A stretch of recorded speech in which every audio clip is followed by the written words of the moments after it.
Bonjour, dans cette nouvelle vidéo qui traite des fonctions du second degré, nous allons cette fois aborder la notion d'ordonnée à l'origine et puis en profiter pour voir comment obtenir le calcul d'une image à partir du graphique. Un trinôme ou polynôme du second degré est une fonction de la forme f de x égale ax au carré plus bx plus c.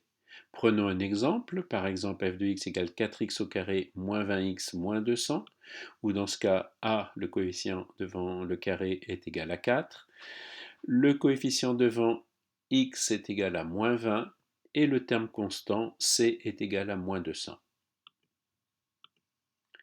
L'ordonnée à l'origine donc correspond à l'image f de x pour x égale 0, soit donc le calcul de f de 0. Si je reprends ma fonction prise en exemple définie par f de x égale 4x au carré moins 20x moins 200, dans ce cas-là, f de 0 est égal à 4 fois 0 au carré moins 20 fois 0 moins 200. Ce qui donne donc f de 0 égale moins 200, l'ordonnée à l'origine. Alors, ce qu'on peut facilement vérifier avec la calculatrice en mode graphique, ce que l'on va faire ici.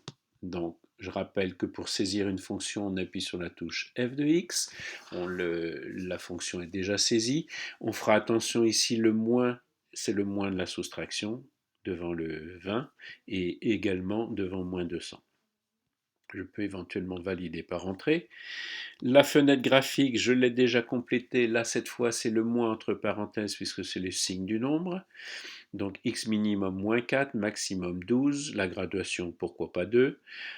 On peut faire un zoom 0 pour avoir un premier réglage rapide et puis ensuite légèrement modifier les valeurs pour y minimum moins 250, y maximum 150 et une graduation de 50.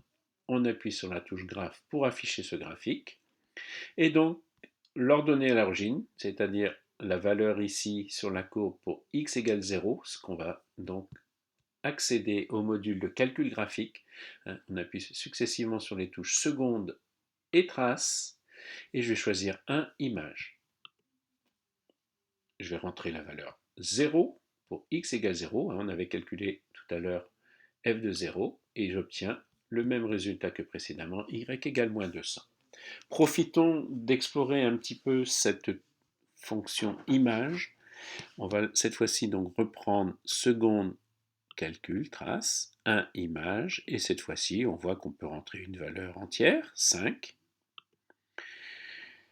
Donc dans ce cas-là, si x égale 5, il se trouve qu'on trouve le même résultat, y égale moins 200. Prenons une valeur décimale, 1 image 5,2 par exemple, ou 5,25. On peut effectivement obtenir le résultat en bas du graphique, y égale moins 194,75. On peut aussi utiliser avec des fractions, par exemple ici la fraction 23, j'appuie sur la touche fraction ou sur la touche diviser d'ailleurs, voilà 23 demi. Dans ce cas-là, l'image est de 99. Ça tombe juste, donc on est affiché en décimale. Reprenons un dernier exemple, par exemple image de 34 tiers. Et dans ce cas-là, le résultat s'affiche en fraction, puisque la fraction ne tombe pas juste. Voilà, cette petite leçon est terminée.